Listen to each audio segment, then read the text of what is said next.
nosso congresso, né?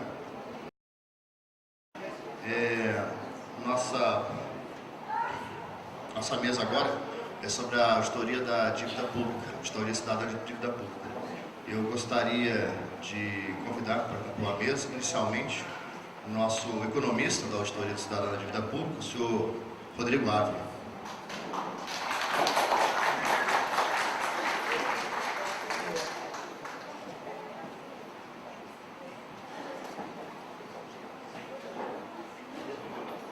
Gostaria também de convidar para compor a mesa o nosso coordenador, Mário Alves.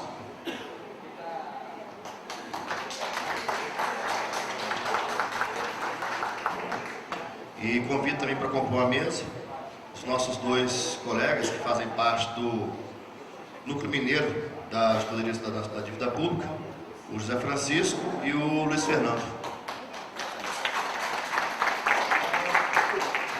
Destacar, inclusive, membros atuantes, tá?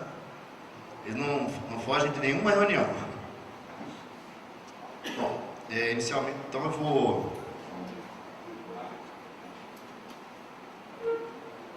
passar a palavra inicialmente para o Luiz Fernando, para ele fazer uns breves comentários, e logo após a gente inicia a palestra, ok?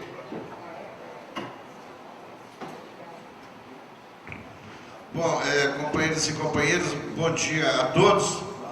Eu queria cumprimentá-los e ao mesmo tempo agradecer pela presença de vocês nesse encontro. Eu tenho visto aqui, de ontem para hoje, companheiros novos, que eu imagino que tenham passado nos últimos concursos, estão se integrando a esse grupo. Colegas que haviam sumido do nosso movimento e reapareceram. E isso é bom. Eu vi com uma satisfação enorme aquele cartaz ali que nos informa que em 2015 nós temos 4.506 filiados. Isso reflete a consciência do trabalhador com relação à necessidade que nós temos de nos incorporarmos ao movimento sindical. Eu tenho pavor quando o colega do lado me fala que vai sair do sindicato porque o sindicato não faz nada. É mentira. E nós temos que dizer isso para os nossos colegas, que é a nossa defesa. A única defesa que nós temos a nosso favor é o movimento sindical. Muitos trabalhadores não sabem que 80% do direito que eles têm na carteira, eles devem ao movimento sindical. Então é uma máquina que ela é cara, ela é pesada, e nós não podemos nunca deixar de contribuir com essa máquina. E é emblemático que eles tenham colocado ali 5.001 filiados até junho de 2016. Sabe por que isso? Porque a legislação diz o seguinte, que se nós ultrapassarmos o número de 5.000 filiados, nós temos direito a 2 diretores a serem liberados. Imagina para nós a importância que tem 2 diretores liberados. Isso significa que nós vamos poder estar mais presentes em todo esse estado, no caso específico Minas Gerais, que é enorme, nós sabemos disso. Então, é importante nós assimilarmos tudo que foi dito aqui ontem com a palestra maravilhosa do Valério Arcari. Agora, com o que o Rodrigo vai dizer, é de fundamental importância nós entendermos tudo que nós temos a ver com a dívida pública, tudo. O que os trabalhadores, o que a saúde, o que a educação, o transporte, a segurança tem a ver com a dívida. É a barbárie. E, lamentavelmente, os movimentos que se fizeram, que se construíram no país até agora, não deram a visibilidade necessária a esse debate sobre a dívida. E que nós temos que municipalizar, nuclear isso. Levar esse debate da dívida para os municípios. Eu acho que isso é de fundamental importância nós fazemos. No mais, assim, muito obrigado, parabéns àqueles que se incorporaram a essa nossa luta e que se mantenham nela permanentemente, sempre. A gente sempre tem que abrir mão de alguma coisa, e aí, no caso, nós estamos abrindo mão de um final de semana em casa, para a gente estar aqui tentando assimilar e levar para o nosso local trabalho, tudo que a gente vai ouvir por aqui. Muito obrigado, um bom congresso a todos nós.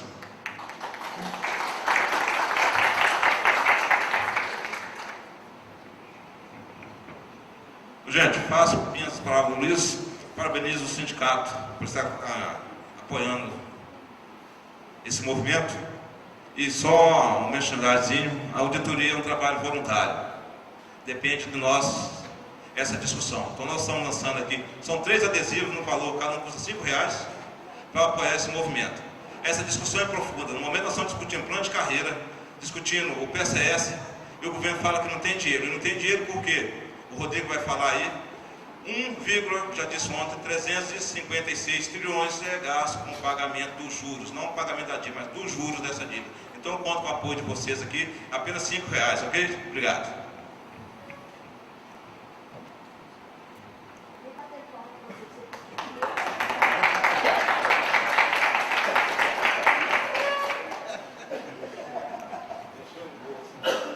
Bom dia, gente. Eu agradeço aí mais uma vez ao Citraeng por esse importante debate, né, a questão do orçamento público, da dívida pública, né, porque toda vez que vai se discutir, né, o salário dos servidores, as aposentadorias, né, o governo sempre diz que não tem dinheiro, né. Será que não tem dinheiro mesmo? Onde é que está o dinheiro? Essa é a pergunta, né, porque sempre vem aquele argumento, não, porque nós temos que ter a tal da responsabilidade fiscal, que não sei o quê, todo esse palavreado, né, que a gente vê na televisão, né, o governo coloca como, né, não temos recursos, né, toda essa coisa. Então vamos tentar estudar, né, como é que funciona o orçamento da União, que é de onde vem exatamente, né, os salários, né, dos servidores, né. Bom, para iniciar o debate, nada melhor do que a gente ver como funciona, né, o orçamento geral da União, né, o orçamento do governo federal, né, para onde vai o dinheiro, né. Inicialmente, é importante colocar que os dados, né, que aparecem na televisão, no Jornal Nacional, né, esses dados sempre são manipulados, né, o governo sempre apresenta os dados tirando fora a maior parte do orçamento, que são os gastos com a dívida, né? Quando a gente ouve no jornal, o governo conseguiu fazer um tal do superávit primário. Que é isso? Qual o nome complicado, né? O governo conseguiu gastar menos do que arrecadou, né? Isso é o tal do superávit primário. Só que tem um pequeno problema, né?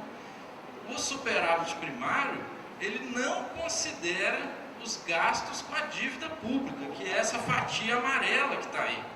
Aí, quando coloca os gastos com a dívida, esse tal de superávit primário vira um imenso déficit, né? Então, tudo que a gente ouve na televisão, né, os dados que o governo apresenta são falsos, né? Aqui nesse gráfico, nós temos o orçamento inteiro, né? A gente foi lá no CIAF, né, que é o programa, o sistema mesmo de orçamento do governo federal, e pegamos todos os gastos, sem manipulação, sem nada.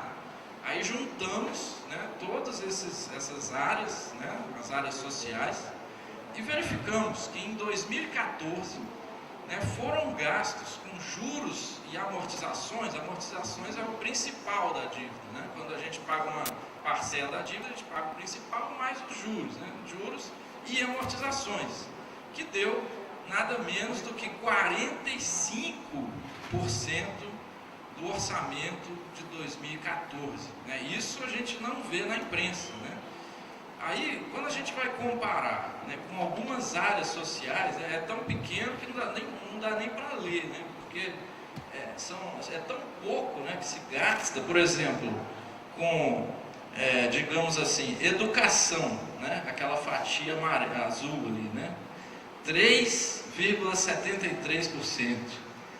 Né? Saúde, né? Saúde pública, né? Que tem as suas grandes deficiências, né?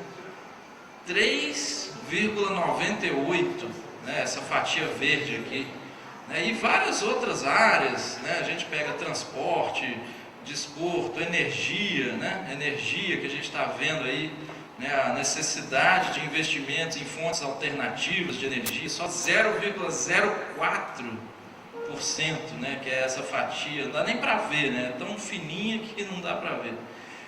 E, por exemplo, se a gente quiser localizar onde está o judiciário aqui, né? Seria essa fatia chamada judiciária, que está aqui, 1,23%, né, que seria essa fatiazinha aqui, vermelha escura aqui. Depois, nas próximas telas, a gente vai dissecar, né, o que está aqui, mas só para a gente ter uma noção de onde nós estamos localizados no orçamento geral da União, é isso aqui, ó, é essa fatia vermelha escura de 1,23%, é os gastos com os órgãos do judiciário, né? Depois nós vamos ver todos os órgãos que estão nessa função aqui, mas é impressionante a disparidade, né? O governo ainda dizer que não tem recurso, né? Realmente é um absurdo, né? O que se gasta com o judiciário é esse filetezinho aqui, em comparação a esse mar, né, gasto com a dívida pública, né? Então isso aqui é só para a gente ver, para a gente ter uma noção, né, de como que é duro, né, o orçamento, como que é realmente a situação é grave, né? E isso não aparece na grande imprensa, né? Isso que é importante, né? A grande imprensa sempre gosta de dizer que os culpados pela crise são os servidores, é a aposentadoria, é o seguro-desemprego, né? Tudo isso é o que a imprensa diz, né? Que tem que cortar, senão o país não vai para frente. Esse gráfico é o mesmo gráfico anterior, só que uma série histórica, né? Desde 95, né, nós pegamos alguns dados selecionados, né? Porque botar todos aí não seria possível, até para visualizar. Aí nós pegamos alguns dados específicos só para a gente comparar, né? Desde 95 até 2014, né? Aqui em 95 a gente já via que os gastos com a dívida pública já eram os mais importantes, né? Já estavam muito acima dos outros e foi crescendo, né? Explodindo em 2014, quase furando, né, o teto aí do gráfico, né? Chegando aí a quase 1 trilhão, né, de reais gastos em 2014, e para 2015 é 1 trilhão e muito mais, 300 bilhões, né, como já foi colocado aí na proposta orçamentária para 2015. E se a gente comparar com o maior gasto social que tem, que é a Previdência e Assistência Social, ainda fica bem abaixo, né? Ou seja, não é a Previdência, né, que é a culpada, né, por uma situação de crise orçamentária ou crise fiscal, né, como dizem os jornais, né, e os ministros, né? Aqui, essa fatia roxa aqui é muito importante, porque nós pegamos todos os gastos com pessoal e encargos sociais, ou seja, ativos, aposentados, pensionistas, de todas as carreiras e poderes do governo federal. Porque no gráfico anterior, nesse gráfico aqui, o gasto com pessoal estava diluído em cada área social, né? Para a gente ter uma noção de quanto que gasta com o pessoal em todas as áreas sociais, todas as carreiras, poderes, ativos, aposentados e pensionistas, a gente fez essa linha aqui, né, que é exatamente o que é gasto com pessoal.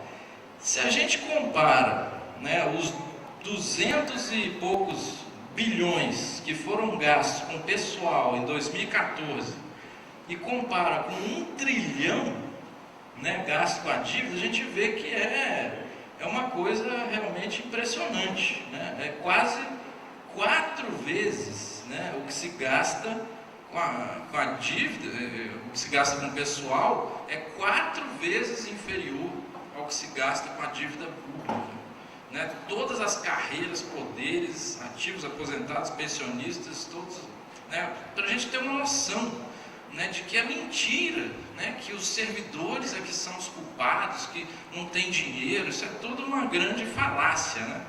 E aqui a gente colocou também saúde e saneamento em vermelho, educação e cultura, né, para a gente mostrar que as principais áreas sociais também ficam bem abaixo, né, do que deveriam. Né? Aqui, como eu tinha falado, é só para a gente ter uma noção, né, do que significa. Deixa eu só voltar lá no gráfico de pizza, só para a gente ver. Essa fatia aqui, ó, vermelha escura, de 1,23%, como que ela se desmembra, né? O que tem ali, né? Nessa coisa que já está espremida, né? Quais são os gastos que inclui ali, né? Só para a gente visualizar. Todos os órgãos, né? Basicamente todos os órgãos da função judiciária, né? STF, STJ, Justiça Federal, Justiça Militar, Justiça Eleitoral, Justiça do Trabalho, Justiça do DF e Territórios, Conselho Nacional de Justiça. A maior parte do gasto com o judiciário é com pessoal. A primeira coluna a gente botou os gastos com pessoal de cada órgão, né? Na segunda a gente botou os outros gastos, por exemplo, custeio, investimento, construção de sedes novas, né? E a gente vê que a maior parte do gasto do judiciário é com o pessoal, exatamente porque justiça se faz com servidores qualificados, né? E aí é que está a questão, né? Todos esses órgãos, né, todos esses gastos aqui, né, com todo o pessoal, né, da área da justiça, de todos esses órgãos que eu citei, isso aqui tudo significa o quê? 1,23% da pizza, né, que a gente viu lá. Ou seja, quando se discute tudo isso aqui, né, todos esses recursos que vão para esses órgãos, nós estamos falando de 1,23%, que dá no total 26,6 bilhões de reais em 2014. Ou seja, claro, a gente tem que pensar contextualizado, né? Quando a gente vê no orçamento como um todo, isso aqui é uma migalha perto do que se vai para o pagamento da dívida pública, que nós vamos aprofundar a partir de agora. Em que contexto, né, a gente viu o orçamento, né? E por que isso? Né? E todo mundo pergunta, mas por que essa política, né, de gastar com a dívida pública 20, 30 vezes mais do que se gasta com o judiciário inteiro, né? Fica essa pergunta, né? Por que isso? Em qual sistema, em qual regime econômico nós vivemos, né? Por que isso, né? Quando a gente olha a conjuntura, a gente vê toda vez o governo está aumentando os juros, né? E, obviamente, gerando mais recessão, né? Porque quando aumenta o juro, né, fica mais difícil tomar empréstimo, né, cai a demanda, né, por produtos e serviços, ou seja, aprofunda ainda mais o problema. Ao invés, né, de rever essa política, o que acontece? Continua aumentando o juro. Aí cai a arrecadação, obviamente, porque a economia vai lá para baixo, cai a arrecadação e, ao mesmo tempo, aumenta ainda mais os gastos com a dívida, porque os gastos com a dívida vêm exatamente dos gastos com juros. Se aumenta a Selic, né, que a gente conhece lá de economia, aumenta o gasto com a dívida. Então, qual que é o problema? Ao invés de reduzir os juros e auditar essa dívida, que a gente não sabe de onde veio, né, o governo prefere cortar aqui nos servidores, né? Não é à toa, né, que os servidores estão há 8 anos, né, sem reajuste. Por quê? Por conta dessa política, né? As medidas provisórias, 664, 665, reforma da Seguridade Social, estão querendo atacar tudo quanto é direito do trabalhador, ataques ao seguro-desemprego, pensão por morte, abono salarial. O velho argumento, né, que já usaram contra nós na reforma da Previdência, né? Nós somos privilegiados, os servidores são tudo distorção, tem que atacar, tem que acabar com os privilégios, né? Tudo isso, por exemplo, qual que é uma das medidas que o governo está querendo aplicar? Redução das pensões em 50%, as novas pensões, né, do setor privado, que ele quer também estender para o setor público. Dependendo de como for as negociações lá, pode ser que isso aí vá para o setor público também. As futuras pensões ceifadas à metade. O que é isso? Isso é um crime contra os trabalhadores, né? A justificativa: economizar 18 bilhões de reais, né, num ano. O que é 18 bilhões? É 5 dias de pagamento da dívida, ou seja, é um absurdo, né, o que se está se fazendo. E mais, né, ao mesmo tempo que se diminui o gasto com o servidor, né, está se fazendo um aumento brutal nos combustíveis, né, o preço da gasolina subindo sem parar. Para quê? Para pagar a dívida pública, né? O aumento brutal nas contas de luz, inflação de alimentos. E aí a gente se pergunta: mas o governo tem razão em aumentar o juro, porque ele tem que aumentar o juro para combater a inflação que está aí, né? Porque quando aumenta o juro, diminui a demanda, né, por produtos e serviços, como a gente estava te explicando, né?